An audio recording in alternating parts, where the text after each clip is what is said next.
Saludaos unos a otros con ósculo santo, póngase de pie, salude a su hermano, dígale paz en el Señor. Tenemos que estar unidos para celebrar la mesa del Señor.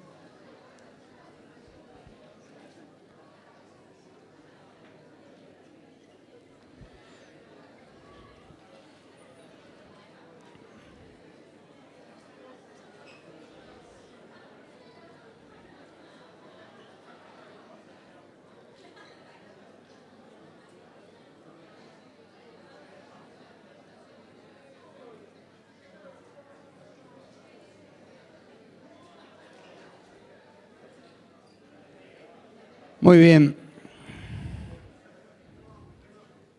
Es muy hermoso cuadro verles desde aquí, saludándose unos a otros. Es un cuadro feliz. Y en esta tarde, noche, estaba pensando en la felicidad. Desde el año 2022, tengo que confesarles que he visto nuevamente varios episodios del Mundial de Qatar. Cuando recuerdo cómo Argentina se coronó campeón del mundo, es un recuerdo feliz. Volver a hacer memoria de ese momento me llena de felicidad. Quizá usted esté pensando, ¿con qué poco se conforma el pastor?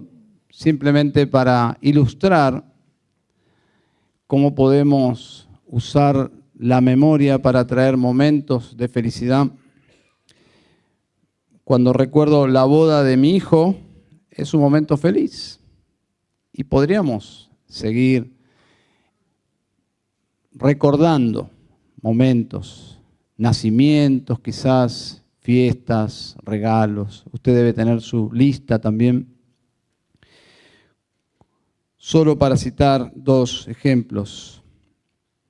Una boda, un triunfo deportivo, pero la realidad es que el mundo entero, el hombre en sí, busca o persigue la felicidad y paga lo que sea, paga el precio que sea para ser feliz, pero la realidad son momentos, simplemente son momentos, los podemos encuadrar, los podemos filmar, los podemos archivar en nuestra mente o de una forma digital y regresar a esos momentos, pero la realidad es que si hablamos de felicidad como algo permanente, entramos en dudas al responder si alguien nos pregunta, ¿es usted feliz? Aún los cristianos. Si usted como cristiano fuese entrevistado en la televisión y le preguntaran, ¿es usted feliz? ¿Qué respondería? Porque la realidad es que la felicidad son momentos, son como neblina, no se pueden retener. Y quiero pensar en este asunto, quiero que busquen por favor el Salmo 32, porque en este salmo encontramos quizás una de las definiciones más explícitas en la Biblia de alguien que podríamos llamarle una persona feliz. Y voy a leerles el versículo 1 y 2, usted puede seguir la lectura. Dice el rey David, el escritor, dice, cuán bienaventurado es aquel cuya transgresión es perdonada, cuyo pecado es cubierto. Cuán bienaventurado es el hombre a quien el Señor no culpa de iniquidad y en cuyo espíritu no hay engaño. Lo que quiero que veamos hoy es la conexión directa de nuestra felicidad y lo que recordamos en la cena del Señor. La verdadera felicidad está relacionada con lo que representa esta mesa, que es una persona, pero también una obra. Jesucristo y su obra, lo que Él hizo por nosotros. Y si hay un momento feliz que la iglesia debe tener como comunidad, es este momento. Es el momento de mayor intimidad para pensar en lo que Cristo hizo por nosotros, para que nosotros podamos, como dice el versículo 1 y 2, ser personas bienaventuradas. Les doy un bosquejo como guía del sermón. Primer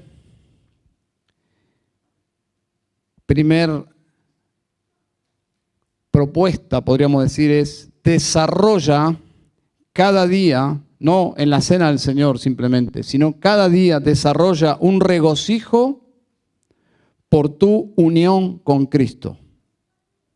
Es decir, cada día debemos pensar, debemos traer a nuestra mente esta verdad preciosa, nuestra unión con Cristo, tu salvación en Cristo. Y número 2, cada día también, cada día, junto con lo primero, rechaza cada día el pecado en tu nueva vida en Cristo. Ese simplemente es el bosquejo. Vamos a orar una vez más. Querido Padre Celestial, estamos en la mesa del Señor, estamos en la cena del Señor, de tu amado Hijo y también nuestro Salvador. Y quisiéramos, Señor, traer tu palabra, que tu palabra nos santifique y nos prepare para este momento precioso de recordar esa obra, pero sobre todo a la persona que la realizó por nosotros, a favor de nosotros y en lugar de nosotros, nuestro amado Señor Jesucristo. En su nombre oramos. Amén. Número 1, entonces, desarrolla cada día, no solo en la cena del Señor, cada día desarrolla un regocijo pensando en tu unión con Cristo. Y como mencioné antes, todos los hombres buscan la felicidad. Fue el gran tema de los filósofos, cómo el hombre encuentra la felicidad o el propósito en esta vida. Y es lo más cercano al concepto de feliz que encontramos en la Biblia, en este salmo. Y según la Biblia, y según este salmo en particular, un hombre feliz es un hombre que ha encontrado a Dios. O mejor dicho, Dios lo ha encontrado a él. En la Biblia, a un hombre que ha encontrado a Dios se le llama bienaventurado. Bienaventurado. Es lo más cercano al concepto de felicidad.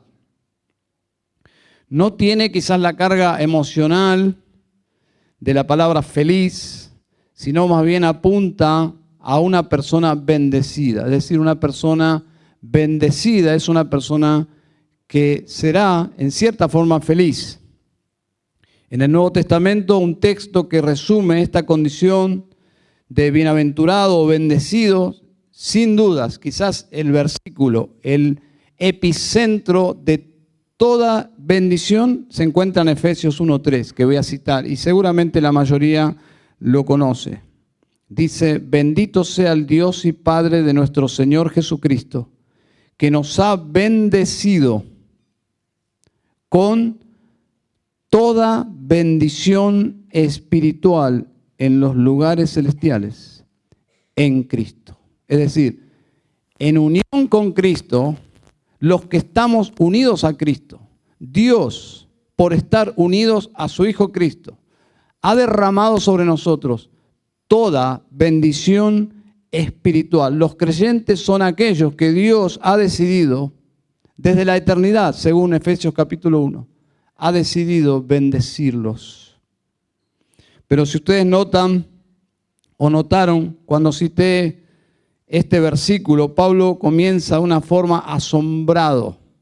Está asombrado al describir la dimensión de la bendición. Concluiremos que tenemos razones para regocijarnos. Pablo mismo cuando cita la enormidad de la bendición que poseemos por estar simplemente unidos a Cristo. Nada que nosotros hayamos logrado, simplemente por lo que Cristo logró para que nosotros estemos unidos a Él, Pablo está asombrado. Si ustedes notan en la pluma de Pablo el asombro por cómo comienza. Comienza con lo que llamamos técnicamente doxología. Gloria, de una forma, una expresión gloriosa de adoración y alabanza. Es casi como que Pablo está escribiendo de rodillas. Y dice, bendito sea el Dios y Padre de nuestro Señor Jesucristo. Como si Pablo hubiese abierto un sobre para ver la cifra, para descubrir finalmente la cuenta bancaria celestial de bendiciones de los creyentes. Y cuando ve esa suma, dice, bendito sea Dios. Bendito sea Dios y Padre de nuestro Señor Jesucristo. Como esto es más de lo que puedo yo entender. Y se desploma en adoración. Y con emoción, como si Pablo dijera con emoción, bendito sea el Dios y Padre de nuestro Señor Jesucristo, que nos ha bendecido con algunas bendiciones espirituales. Sin duda no es lo que dice. Y ya sería gracia. Simplemente si fuese alguna sería gracia. Pero dice con toda bendición espiritual. Es decir, la gracia es inmensurable. Y el creyente tiene una salvación tan grande que debe cultivar cada día una disciplina que es espiritual, que es intelectual, pero es espiritual, de reflexionar. Debe cultivar esta gratitud y regocijo en esta realidad. Es una realidad. Es una realidad. Estamos en Cristo. Ya no somos, y bíblicamente, ya no somos seres caídos. Bíblicamente no es correcto decir somos seres caídos. Si estás en Cristo, ya sos una nueva criatura en Cristo. Estábamos caídos. Estábamos camino a la perdición, pero ahora estamos en Cristo. Somos nuevas criaturas. Segunda de Corintios 5, 17. ¿Somos pecadores? Sí, pero ya no somos la clase de pecadores caídos que éramos. Ahora estamos unidos a Cristo. Y por estar unidos a Cristo disfrutamos. Simplemente tenemos que reflexionar en esto más. Por estar unidos a Cristo tenemos toda bendición espiritual, celestiales en Cristo, que ya en esta vida comenzamos a disfrutar. Y concluiremos en disfrutar ya efectivamente de todas las bendiciones espirituales en la eternidad, pero ya estamos apropiándonos a medida que caminamos con Cristo en esta vida, ya estamos disfrutando de nuestra cuenta bancaria cristiana celestial, por decirlo de alguna forma. Entonces la doctrina de la salvación debería llevarnos a una doxología permanente, es decir, a una vida de gratitud. Adorar y alabar al Señor. Cualquier otro camino, cualquier otra dirección nos priva de la verdadera felicidad, por llamarlo de alguna forma, o de la verdadera bienaventuranza, para usar el término bíblico. San Agustín escribió: no está el descanso donde lo buscáis. Y así es como nosotros actuamos, aún siendo creyentes. No está el descanso donde lo buscáis. Buscáis la vida en la región de la muerte, no está allí. ¿Cómo encontrar vida bienaventurada donde ni siquiera hay vida? ¿Se dan cuenta? Nosotros debemos ir a la fuente del regocijo. ¿Dónde la encontramos? En meditar en lo que somos y tenemos por estar unidos a Cristo. Al cristiano Dios le ha concedido creer. Le concedió el perdón de sus pecados y la vida eterna en Cristo Jesús. Es decir, Dios ha quitado nuestra culpa, ha quitado nuestro legajo que nos llevaba a la condenación. Ya no existe por ese hecho ningún temor a la condenación, porque no existe condenación, porque Cristo llevó por nosotros nuestra propia condenación y culpa. Y David dice que esta persona, y solo esta persona, ahí está el énfasis, versículo 1, solo esta persona y ninguna otra persona es bienaventurada. Cuán bienaventurado es aquel cuya transgresión es perdonada, cuyo pecado es cubierto. Esa persona es feliz. Pablo conocía muy bien este salmo de David porque lo utiliza en su argumentación en Romanos. Cuando él comienza a explicar desde el capítulo 1 la justificación, cómo Dios puede perdonar a los pecadores culpables sin dejar de ser el santo y justo Dios. Comienza a desarrollar la doctrina de la justificación solo por medio de Jesucristo, llegando al capítulo 4, versículo 6. Toma este salmo y lo introduce en su argumentación y dice, como también David habla de la bendición que viene sobre el hombre, a quien Dios atribuye justicia aparte de las obras. Bienaventurados aquellos cuyas iniquidades han sido perdonadas y cuyos pecados han sido cubiertos. Bienaventurado el hombre cuyo pecado el Señor no tomará en cuenta. Introduce en el libro de Romanos el Salmo 32, los primeros 2 versículos.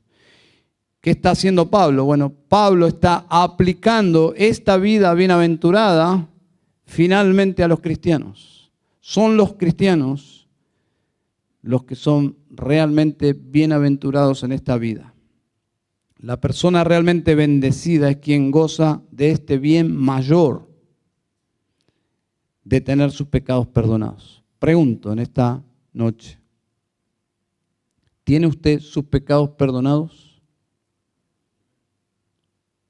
Usted está convencido por el Espíritu de Dios, no por su propio corazón y por su propio razonamiento, sino aquella respuesta que viene del Espíritu de Dios que finalmente nos libera porque nos da una respuesta de parte de Dios de que somos realmente perdonados, que fuimos realmente perdonados en Cristo. Bueno, si es así, usted está judicialmente libre de toda pena y culpa delante del Señor. Dios le ha declarado justo. Usted no es justo ni yo soy justo, pero Dios ha decidido declararnos justos porque Jesucristo pagó por nuestros pecados, porque murió por nuestros pecados, murió por nosotros, los pecadores. Ahora, ¿cómo se logra eso siendo que somos pecadores? ¿Cómo una persona puede estar bien con Dios? Bueno, si continuamos leyendo Romanos, dice el versículo 1 de capítulo 5, Pablo dice, justificados pues por la fe. Es un acto de fe del cual Dios nos declara justos y dice, tenemos paz para con Dios por medio de nuestro Señor Jesucristo. Y eso nos remite a la mesa que tenemos aquí delante nuestro. Por medio de Jesucristo tenemos paz con Dios. Es justamente de lo que se trata la cena del Señor. Recordamos que por su muerte tenemos nuestros pecados perdonados. Ese es el pensamiento quizás más profundo de la teología bíblica y es el pensamiento que trae o debería traer más felicidad a nuestras vidas. Estar en paz con Dios. Es lo que plantea David. Es lo que plantea Dios en su palabra. Somos las personas que realmente podemos, por su gracia, sentirnos bendecidos. Apropiarnos de este concepto. Este hombre soy yo. Bienaventurado, ese soy yo. ¿Por qué? Porque yo logré que mis pecados fuesen perdonados, no, porque Cristo logró que mis pecados sean perdonados. Es decir, mi felicidad y aún la declaración de mi bienaventuranza no es meritoria, propia. Es por los méritos de Cristo Jesús. Somos las personas realmente de este salmo, los cristianos. Este primer postulado nos exhorta entonces a llevar nuestras vidas de regocijo en la dirección correcta, hacia la cruz, lo que hemos cantado en esta noche, una y otra vez, hacia Cristo. Este primer postulado nos exhorta a desarrollar un regocijo en nuestra unión con Cristo. Estamos unidos a Cristo. Ese es lo más valioso que tenemos. No hay algo más valioso en esta vida que estar unidos a Cristo. Nuestro texto, que es poesía, es un texto poético, pero es profundamente doctrinal. El creyente lo tiene todo. ¿Por qué? Porque todo es Cristo. Lo tiene absolutamente todo. Por lo tanto, el versículo 1 y 2 aplica a nosotros, los cristianos. David está exponiendo en este salmo una doctrina cristiana que tiene su cumplimiento en Cristo. David, quien fue un hombre muy popular, hay personas que en pos de la felicidad intentan buscarla a partir de la popularidad. Bueno, David era el hombre más popular en sus días. Si estamos hablando de poder, de estar encumbrado, David lo logró. Fue el hombre encumbrado de poder en sus días. Era el rey. Si personas están pensando que el camino de la felicidad es el dinero, bueno, David tuvo toneladas, literalmente, de dinero. Excesivamente rico. Cientos de vidas no le hubiesen alcanzado para gastar el dinero que acumuló en su vida, en sus batallas. Pero ese hombre está declarando en este texto que estar bien con Dios es realmente ser bienaventurado. Es un hombre que tiene autoridad para decirnos esto. Jesús lo dice de otra forma. Mateo 5:8 dice: bienaventurados los de limpio corazón, pues ellos verán a Dios. Bueno, la cena del Señor nos permite, como congregación, regocijarnos en nuestra salvación, en nuestra unión con Cristo. El ejercicio que propuse a partir de este texto es individual, es cada día, pero este es un momento especial. Como congregación deberíamos regocijarnos en traer a nuestra memoria nuestra unión con Cristo. Miren el verso 2 de nuestro salmo, al final dice: y en cuyo espíritu no hay engaño. Y sin dudas el gozo de la salvación se evapora cuando no mantenemos este resultado. El tener nuestros pecados perdonados, el estar bien con Dios, nos conduce a una vida de integridad. Eso es lo que plantea el Salmo. ¿Por qué? Por lo que dice el libro de Hebreos, capítulo 4, versículo 13, y no hay cosa creada oculta a su vista, sino que todas las cosas están al descubierto y desnudas ante los ojos de aquel a quien tenemos que dar cuenta. Si la justificación en Cristo nos pone bien con Dios, entonces a partir de ahí caminamos con Dios por estar unidos a Cristo. Y ya en nuestros espíritus, es decir, en nuestra vida espiritual, no debería haber engaño. Esa es la conclusión del rey David. La persona que ha sido perdonada vivirá de forma de integridad. ¿Por qué? Porque no hay nada que podamos ocultar ante el Dios con el cual nos hemos reconciliado. Y cuando el creyente intenta mantener un pecado secreto, entonces inmediatamente abandona el gozo. Abandona el gozo en Cristo. Y esta frase nos conduce al siguiente postulado, que es rechaza cada día el pecado en tu nueva vida en Cristo. Indirectamente es lo que va a decir el texto, o directamente yo diría, es lo que va a decir el rey David. David declara que la bendición más grande en los primeros versículos es estar bien con Dios. Eso es muy claro. Tener todos nuestros pecados perdonados. Entonces, por lógica, volver al pecado es perder el rumbo y el gozo. La pregunta es, ¿puede un cristiano regresar al pecado? Bueno, el propio David cayó en esa trampa.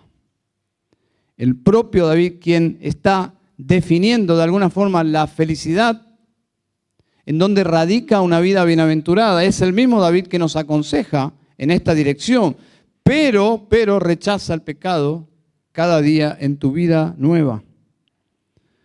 Ahora pasa de una declaración doctrinal y general de los primeros 2 versículos a compartir ya más algo específicamente personal. Una experiencia personal. Versículo 3.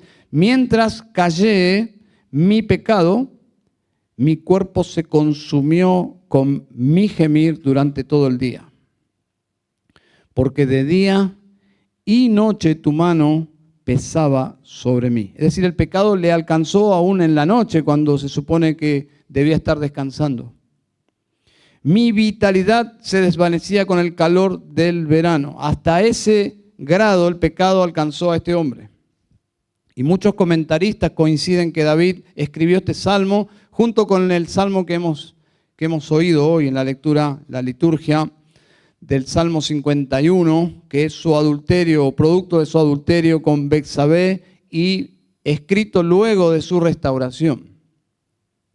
Unen el Salmo 32 y el Salmo 51, lo cual tiene lógica por su contenido, pero la realidad es que no hay evidencia alguna de que esto sea así. Podría ser, sí, claro, obviamente, pero el hecho de que no mencione el pecado específico, David, en este salmo, el pecado que ocultó y que lo enfermó, que le robó el descanso, que lo secó, el hecho de que no lo mencione, creería yo que es porque Dios quiere que consideremos nosotros todos los pecados con la misma gravedad y capacidad de enfermarnos y de quitarnos lo más valioso que tenemos, que es el gozo en Cristo.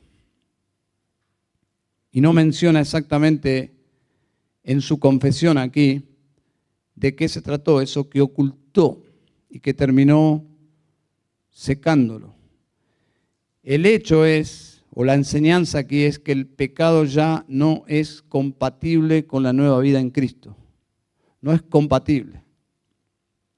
Si sos un verdadero creyente, no lo intentes. Ese es el gran mensaje. Si sos un creyente, es decir, si estás unido a Cristo y celebrás eso, es la fuente de gozo de estar en Cristo, no intentes encontrar gozo, satisfacción en el pecado, ya es incongruente, es incompatible. Y es una incoherencia absoluta. Te irá absolutamente mal. No lo intentes, te irá mal, es lo que propone para nosotros este salmo. Yo recuerdo en una oportunidad, fui a cargar combustible y tenía un auto diésel, recuerdo, gasoil, y cuando termina de cargarme el empleado, se me ocurre preguntar qué le había echado. Y me dice, nafta. Para los que tienen vehículo y saben lo grave que es esto, ¿qué cara puse yo y qué dije? ¡No! Porque un auto diésel no lleva nafta. Es incompatible. Lo funde, lo arruina en pocos metros. Entonces, esa fue la cara que puse y había que sacar eso urgente. ¿Por qué? Porque lo arruina. Y así fue. El auto diésel no puede andar con nafta. Es incompatible. Así de alarmante y así de peligroso. Debemos considerar el pecado en nuestras vidas en Cristo. Un creyente una nueva criatura en Cristo. Ya no está caído. Cristo nos compró, nos restauró, nos redimió. Ahora somos de Él, somos nuevas criaturas. Un creyente en Cristo ya no puede vivir permanentemente en el pecado para encontrar satisfacción en esa clase de vida. No lo intente. Pero si usted lo intenta y lo logra, entonces usted no está en Cristo. Si usted puede encontrar satisfacción, si usted puede disfrutar del pecado sin una culpa agobiante que termina usted sintiéndose como lo menciona aquí David, entonces usted no es un creyente verdadero. Usted simplemente ha estado jugando en su mente con la ilusión de ser o estar unido a Cristo. Pero si usted ha sido, si usted ha nacido de nuevo, usted está unido a Cristo, puede intentarlo, pero el resultado será el mismo resultado que vemos en el Salmo 32. Es así como usted se va a sentir y es el testimonio y la experiencia de todo cristiano que intentó neciamente encontrar una vida bienaventurada en su antigua vida de pecado. El pasaje también nos enseña en armonía con el Nuevo Testamento. Si hemos sido engañados como David, que es una posibilidad, pero este salmo es preventivo, ¿cuál es la vía de escape al engaño del pecado? Porque el engaño del pecado existe aún para el creyente. Eso lo trata el libro de Hebreos también, capítulo 3. Observen, versículo 5. Dice David, casi mostrándonos el camino de salida. Ustedes vieron que todo, inclusive aquí veo, hay un cartel que dice salida. No le prestamos atención hasta que alguien grita fuego, ¿no? Allí esos caminos, esas indicaciones son muy apreciadas. ¿Por qué? Porque salvan nuestras vidas. Este tipo de textos salvan la vida de aquellos que han sido engañados, que se han enredado, que sienten que están en el fondo y necesitan respirar, necesitan salir a la superficie porque sienten que el pecado les ha engañado, les ha prometido algo que no está cumpliendo. ¿Cómo escapo de esto? ¿Cómo salgo de esto? El pecado me engañó, estoy comprometido con el pecado, lo he mantenido en secreto y me he enfermado. ¿Cuál es el camino de salida, Dios? Bueno, casi como que el Espíritu de Dios, en pluma de David, nos indica el camino de salida. Dice, te manifesté mi pecado. Se enfermó cuando él hizo lo contrario, oculté mi pecado. El camino de salida es el camino inverso.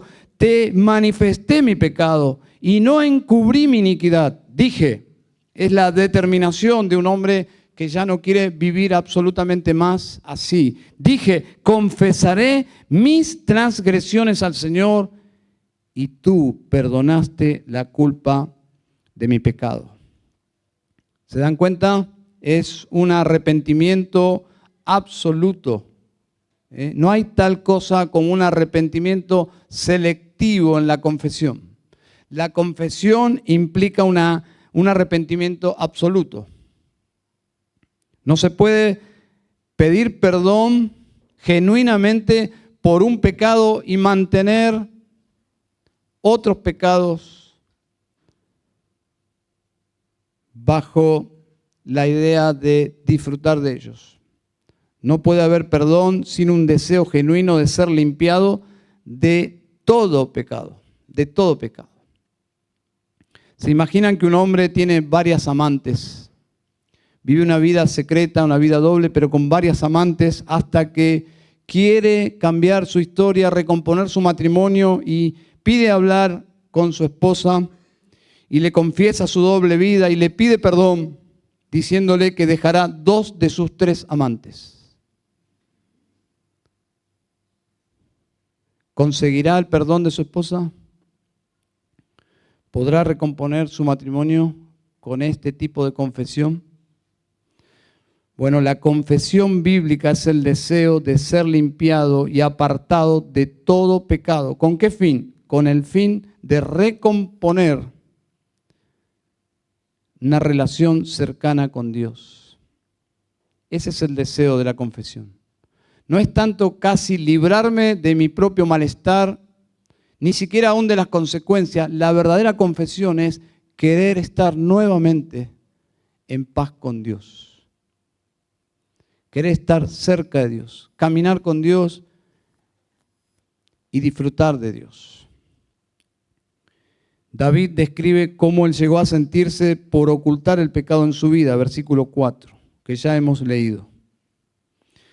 Si usted observa el versículo 4, es lo más parecido a los síntomas de la depresión. Y David era un verdadero creyente. La Biblia lo confirma. Y describe aquí los síntomas de su situación. Y observen que David atribuye este estado a Dios. Sentía él en el versículo 4 que era la mano de Dios que lo estaba aplastando. Es decir, más allá de su propia culpa, sentía que Dios lo estaba aplastando. Y en el Nuevo Testamento esto mismo se observa en conexión con la cena del Señor. Primera de Corintios 11, 27, casi como que Pablo trae la misma doctrina a la iglesia del Señor y dice, ojo, cuidado, de aquellos que se presentan en la mesa del Señor y la toman indignamente, sin considerar el precio de lo que costó nuestra salvación. Porque el que come y bebe sin discernir correctamente el cuerpo del Señor, come y bebe juicio para sí. Por esta razón hay muchos débiles y enfermos entre vosotros y muchos duermen. En un sentido, si David, que era un gigante de la fe, quizás no tenía todo el cuerpo y la iluminación doctrinal que la iglesia tiene, pero sí era un hombre que caminó con Dios, que escribió para Dios, que cantó a Dios, sirvió a Dios, y es de la descendencia de David que vino nuestro Señor Jesucristo. Pero si él fue engañado, también nosotros podemos serlo. Y me atrevo a decir que todos hemos sido engañados una y otra vez por el pecado. David pensó, y aquí es donde debemos extraer el gran asunto, que David pensó que podía controlar el pecado y sus consecuencias. Por eso lo ocultó. Él se autoengañó pensando que podía ocultar el pecado y manejarlo. Cuando el pecado, una vez que lo ocultamos y lo abrazamos, tiene efectos colaterales no controlables. Y él se lo atribuye a Dios. Es decir, el hecho de que el pecado no fue restringido, lo puede ser. Por la gracia del Señor, hay pecados que Dios, de alguna forma, limita sus efectos, pero también Dios puede decidir que se amplifiquen los efectos de nuestras decisiones pecaminosas. En el caso de David, así fue. No es posible, y vuelvo al mismo asunto, que un creyente endurezca su corazón y pueda seguir viviendo una vida bienaventurada. No es posible. No es posible para un creyente controlar los efectos, los síntomas, como si nada hubiese pasado. Sí en un impío, porque ¿qué le hace más una mancha al tigre? Pero no en un creyente. Y David narra cómo recuperó su contentamiento.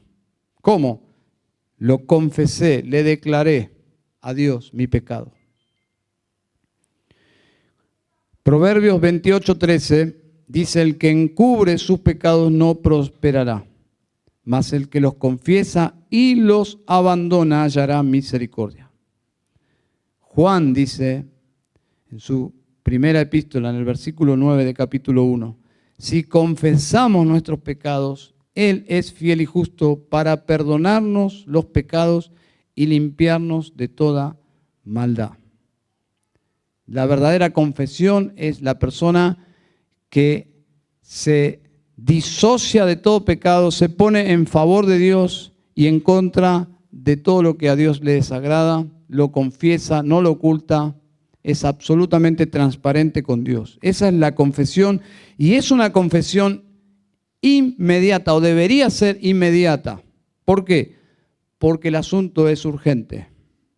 Si he pecado, debo confesar a Dios con urgencia. Versículo 6. Por eso, que todo santo ore a ti en el tiempo en que puedas ser hallado. Ciertamente en la inundación de muchas aguas no llegarán estas a él. Es una promesa, pero también una advertencia. David nos aconseja que hay un tiempo para arrepentirnos. Hay un tiempo para arrepentirnos. Luego Dios podría tomar otras medidas. No deberíamos especular con el perdón de Dios, porque hay personas que especulan, como los niños, hasta dónde pueden llegar para que papá y mamá se enojen. Bueno, no especules con Dios.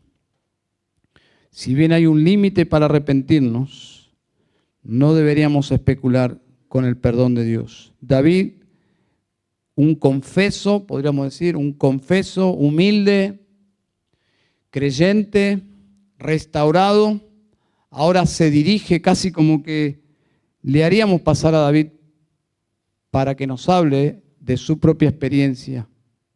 Y él nos diría lo siguiente, versículos 8 y 9. Yo te haré saber y te enseñaré el camino en que debes andar. Te aconsejaré con mis ojos puestos en ti.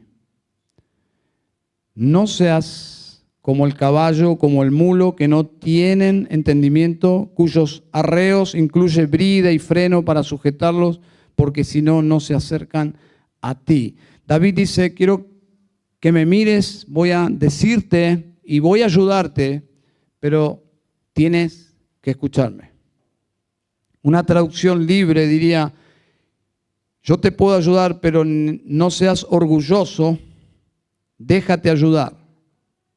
Dice un profesor llamado David Gandersen, creo que se pronuncia así, en una nota sobre este salmo, en una Biblia de estudio, una Biblia bautista reformada, Gracia y Verdad, dice así: los pecadores arrepentidos que han experimentado tanto el calor de la disciplina de Dios como el fresco viento de su gracia tienen una historia que contar.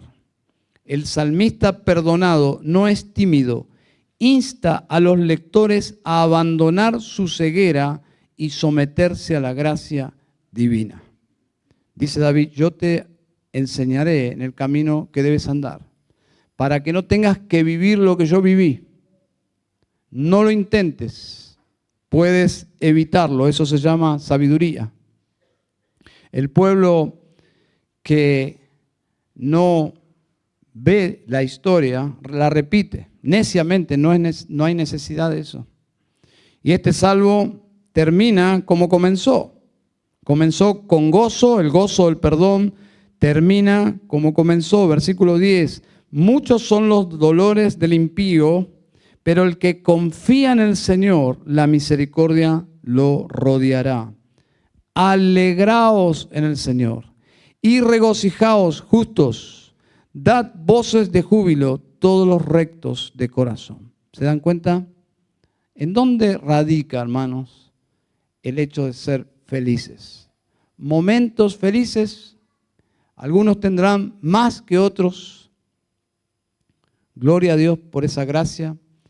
Pero en términos bíblicos, la felicidad está al alcance del creyente simplemente por apropiarnos, reflexionar, traer cada día lo que somos en Cristo. Procurar, desarrollar cada día un regocijo en esta realidad. Estamos unidos a Cristo. Y esa es nuestra fuente de gozo. Si usted está unido a Cristo, usted es una persona más que multimillonaria. Bill Gates es un pobre tipo, comparado con un santo, según la cotización celestial de Dios. Si usted tiene sus pecados perdonados en Cristo, usted lo tiene todo. Simplemente cada día regocíjese en reflexionar en esto. Es lo que no hacemos y es lo que las Escrituras nos instan a apropiarnos cada día de vivir según lo que somos. Y en segundo lugar, rechaza cada día, simultáneamente en este regocijo que debemos desarrollar, también debemos ser firmes con la ayuda del Señor en rechazar cada día el pecado, porque somos nuevas criaturas en Cristo. Ya no somos seres caídos, hermanos. Yo entiendo que a veces decimos que somos seres caídos, pero técnicamente hablando, bíblicamente hablando, no es correcto. Ya no somos seres caídos. Somos nuevas criaturas en Cristo. Estamos unidos a Cristo. Las cosas viejas pasaron. He aquí, todas son hechas nuevas. Por lo tanto, es evitar la locura de volver al pasado. Vamos a orar al Señor. Vamos a prepararnos en oración. Le pido que usted en su propio corazón, en silencio, pueda tomarse un tiempo para prepararse para este momento de mayor intimidad para la iglesia. Debe invitar al pastor Gustavo, por favor, que nos dirija en este momento mientras nosotros meditamos, oramos en privado y en silencio.